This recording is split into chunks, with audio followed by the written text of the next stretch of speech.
I Am a Toilet. Are You? By Moses David. Written the 8th of September, 1972, letter number 264. I was so holy and good in so many ways, and such a dedicated Christian. I would have been so self-righteous and holier than thou, you couldn't have touched me with a 10-foot pole. I couldn't have stood these stinking hippies in their filth, and I never could have understood or stood them. I never could have had sympathy or compassion or really loved them if God hadn't permitted me, in fact nearly forced me, into such a situation so that I cannot brag about my own holiness being suitable enough to suit the church. I have nothing to brag about. Now I would have to say to my enemies, like St. Dominic, yes, you're right. I'm guilty of all these things. In fact, I'm much worse than you even think. I'm terrible. But look at the Lord. Isn't he wonderful? In spite of me and what I'm like, look at the Lord. Look at my children and what the Lord's doing through them. God had to put me in such a situation so that it's impossible for me to condemn anybody for almost anything, because there is hardly anything that one of our dirtiest hippies have done that I haven't also done, which is really what the Lord himself did when he descended to the earth and took on the clown clothes of humanity. He suffered all the things humans suffer. God had to do it to humble me and to keep me humble, or this whole thing might have gone to my head. It could have, but I'm so nothing and such a mess that when God even speaks to me about David, I'm almost afraid and ashamed to say it because I feel so unworthy. But I know God is trying to show it's only him. The David of the Spirit is all his creation, all his work. Not this foul David that you can see with your naked eye, but that David which the Lord has created by his Spirit, the King of his people. Prophecy and weeping. For it is I that hath made thee, and not thou thyself. For my hand alone hath fashioned thee. For I did take thee from that exalted pedestal whereon thou wast enthroned, and did break thee and cast thee into the dust, that I might mould thee and make thee a better vessel. I was an ornament in the house of God, a beautiful vessel sitting on the mantelpiece, which many did look upon and admire, the praise of my mother's friends. I was the church's creation and doting son, the very way they wanted me to be. But God had to cast me off and break me and grind me into the dirt so that he could take me and fashion me again into what he wanted me to be, which was not at all what the church wanted me to be. In fact, he has made me into such an ugly vessel that I am like the slop bucket under the bed as far as the church people are concerned. But I am now a whole lot more useful as the potty under the bed to catch all their excrement and dung that they would have thrown out of the window. God has let me catch it and has reconstituted it, and he can now use it again. Do you know that's what they do in those spaceships? They supply the water for the men by giving them an initial supply of water, and then their urine is put through a refining process in flight so that they are later literally drinking their own piss, as the Bible says. They filter it, purify it, distill it, reconstitute it, and drink it again. Man likes to glorify the spaceman, but doesn't like to talk about these embarrassing subjects. But that is exactly what they are doing, because they can't carry that much water in space. And that's what God has done with us. He has shown he can reuse the waste materials of the earth, the weak things, the vile, the foolish, the broken, the worthless, the outcasts and cast-offs, and literally reconstitute them and make them better and more useful vessels than the fancy ornaments the church has sitting around on its mantelpiece that you can look at but not touch. The church today tries to separate themselves from the hippies because the church people think themselves so perfect, so holy. But God has given us the dregs of society and the off-scouring of the earth to show what the Lord can do with it. He's made me like the potty under the bed to catch it so it won't go to waste, and we've turned it into living water like gold. Living water that is multiplied and poured out again and again and again. You remember that picture of Aquarius, where he is pouring out his water urn? Did you ever notice that his vessel never runs out of water? The more we pour out, the more God pours in. He helps us to take these despised vessels, and he remakes them through us, and makes more aquariums, more little Davids, more little Moseses, all pouring out the living water. The potty under the bed is a very despised, filthy, menial vessel. But what would the system do without it? The dirtiest job in the house is cleaning the toilet. I've always had a special burden for toilets, and it seems I always wind up cleaning them. The filthiest thing in the house. I put stuff in the toilet every day and brush and clean, and when I'm through, I'm proud of it. I look at it and think, how beautiful. It's the most useful thing in the house. What would we do without a toilet? The whole house would be filthy.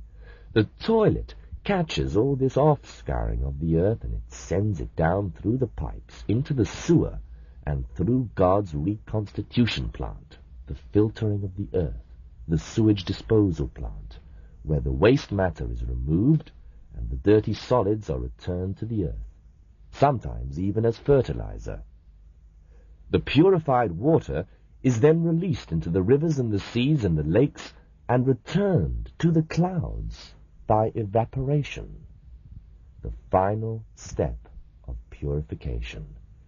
Distillation, by being caught up into the clouds, to return to the earth later as rain. With us, it'll be our rain, and they can't stop our rain, or rain. So God's system does it all. But what am I? I'm just a toilet that's catching the waste of the system. Then God does the reconstituting and makes it usable again. Come to think about it, I never heard any preacher call himself a toilet. I wonder why. You know what the system will say of me. We knew he had a morbid fascination for everything dirty and filthy. So, I am a toilet. But what could we do without toilets? I love to see them clean and smelling nice and fresh. I was this vase which the Lord cast off the shelf and broke and stomped into the mud, and then made of me a potty under the bed, a better vessel. The Lord said he made me a better vessel, not a more beautiful or a more decorative or pretty one, but a better one, a toilet. I have heard them pray, Lord, make me a better vessel, but I never heard them pray, Lord, make me a toilet. I never heard of anybody wanting to be a toilet. They all want to be something more beautiful and useless, not useful and essential like a toilet. But what vessel in the house is more useful than the toilet? You can go weeks without eating and days without drinking liquids, but you can't go very long without going to the toilet. So you might go for quite some time without a glass to drink out of and a plate to eat on. But you need the toilet all the time.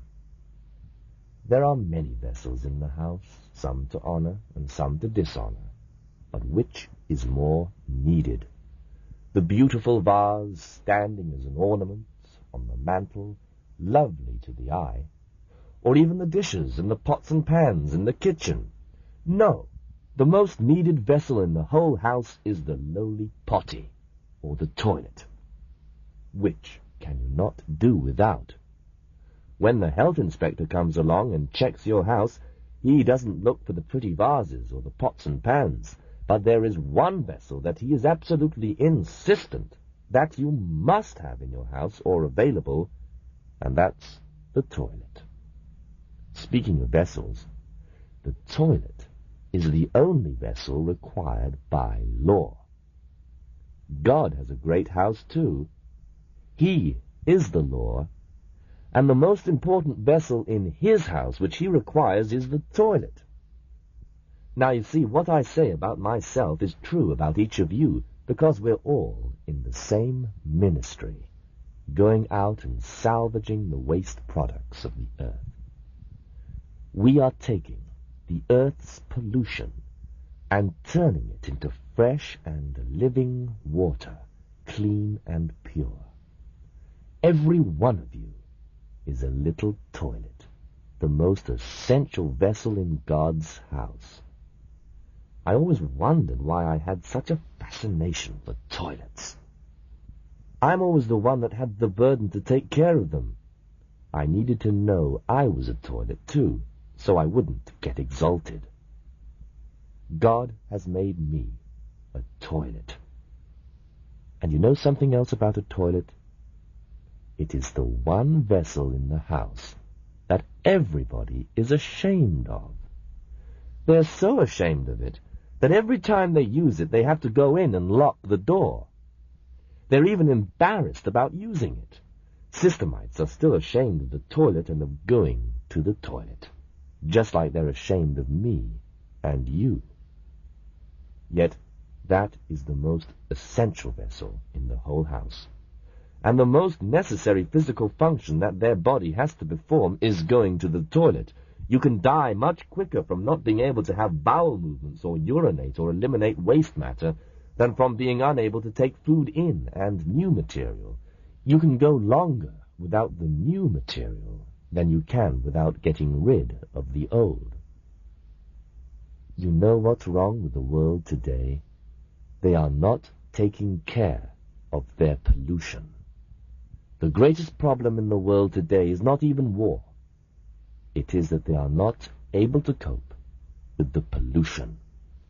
Not only the pollution of the elements, but what is the greatest problem of society today? They are not able to cope with the pollution that their society has produced in their own children. How do most systemites look at their own children, the hippies, the present generation? They're embarrassed and ashamed of them. They're ashamed of what they've produced, but they're having to live in the midst of their own shit, the horrible little monsters they've produced. Their children are a pollution to the world. Everywhere you go, those awful hippies are the most distasteful and hated of all. People hate hippies more than they hate smog. They're more afraid of hippies overthrowing the American government and causing riots than they are of the pollution of the elements that might choke them to death. They're spending more money on police and riot equipment to control the hippies than trying to control the pollution of the elements. They're more worried about the pollution of society and their damned system. America is more worried about the youth and what the youth are involved in, crime, drugs, and so on, than they are about eating, drinking, smoking, and polluting themselves to death. The pollution of society is the greatest pollution of today, and it is the thing that bothers them the most, and they don't know how to get rid of it. They haven't even found a toilet for it, much less a means of reconstituting it. They haven't been able to flush the kids out of their system. What they would like to do is just dig a hole and bury the kids. And that's what they'll be doing one of these days. The offscouring of the earth will be as dung upon the ground. Why? Because they have rejected God's toilets. Do you know that when Naaman the leper, second man in command in all Syria, next to the king himself, wanted to be healed of leprosy, he finally had to go to the Lord. When he went to the prophet refused to personally see him. Instead, he sent a message saying, "Dip 7 times in the Jordan River, and thou shalt be clean." A dirty, filthy, muddy old river. How could he get clean there? He was horrified and at first refused, but finally one of his lowly servants persuaded him to humble his pride and go bathe in that dirty old river if it would heal him. And he did, and it did. Why couldn't he go and bathe in the beautiful, pure, crystal rivers of Abana and Pharpar and lovely Damascus? Because God's only solution and place for him to get rid of his leprosy, as well as his pride, was God's river, the dirty, muddy old Jordan. He had to do it in God's way. So we are God's toilets for their polluted youth of today. And the only way they are going to solve this over-pollution of their youth, their crime, their vice, and their drugs, and so on, is to flush them down our toilets, God's toilets, in our colonies, with the water of the Word. But when they do that, they have to flush them down forever, and they will never again be the same. They may not even recognize them because they'll be so reconstituted. They will only return as rain upon the earth. That which was once piss in our toilets next time comes down as rain from the storm clouds of the Lord, and they don't even recognize them anymore. But the world is cherishing its pollution, its dung, its piss, this offscouring of the earth. In a way, they don't want it. They abhor it. But they don't want to flush it down our toilets. They don't really want to kiss it goodbye, because the next time they see it, it's not the same anymore, and they don't recognize it. It's coming down as rain upon the earth, and they can't stop our rain. The toilet is the one room in the house that people are even ashamed to ask where it is. It's the most humiliating question a guest has to ask. "Excuse me, but where is your toilet? Please could you tell me where the restroom is?" But the fact is that the world needs a whole lot more toilets if it's going to handle its pollution, the hippies, the youth problem. The toilet is the one room in the house you cannot do without, yet it's the room they're ashamed of. The one vessel in the house you cannot do without is the toilet, required by law, because you have to get rid of your waste and reconstitute it, but they're ashamed of it. Now, if that recycling did not take place, the world would soon run out of water, all the water people use for toilets, for baths and cooking and drinking and everything else. You know, if we don't recycle these youths, the youth are going to become such a pollution that they are going to run out of good, clean, pure youths. There won't be any more. If they don't let us recycle their youths, they're not going to have any nice, clean youths left. They are all going to be filthy hippies, drugsters, dopers, red radicals, and vicious criminals. Or even worse, they'll become filthy, murderous, systemite, warmongering maniacs, which is much worse. The hippies aren't killing thousands upon thousands in Vietnam. It's those murderous, systemite maniacs, those nice, short-haired, clean-cut, systemite soldier kids, and some of them are doing it with a relish. They're the worst filth of all. They're even dirtier than the hippies, because they are going over there where they don't belong, and self-righteously murdering the poor and destroying that little nation like the religious Pharisees crucified Jesus. Who were the filthiest of all in Jesus' time? The poor, filthy publicans and sinners who said, "Lord, be merciful to me, a sinner. Please clean me up." Or the hypocritical, pharisaical, religious systemites who said, "We don't need cleaning up," and crucified him for exposing their well-covered filth. They were the filthiest of all. He that is filthy, let him be filthy still. So the world's worst problem today, in spite of what they think, is not the hippie youth or the so-called criminal youth, but it is the nice, short-haired, clean-cut, murderous maniacs that are slaughtering the poor, the weak, and the defenseless. The ones who look like beautiful vessels on the shelf are even worse than the useless, worthless, and good-for-nothing. They are downright destructive and dangerous. They are the ones that their parents really don't want to send down our toilets. They don't need our toilets. You can have all those criminals and perverts and drug addicts and hippies, but don't you dare take my little angelic darling. He doesn't need your old toilet. But in God's eyes, he's just as filthy, if not more so than the others. In fact, he really is more filthy because he doesn't even know he's filthy. So I'm a toilet. Give me your tired, your weak, your worn, your huddled masses, laborers longing to breathe fresh air, and all that shit.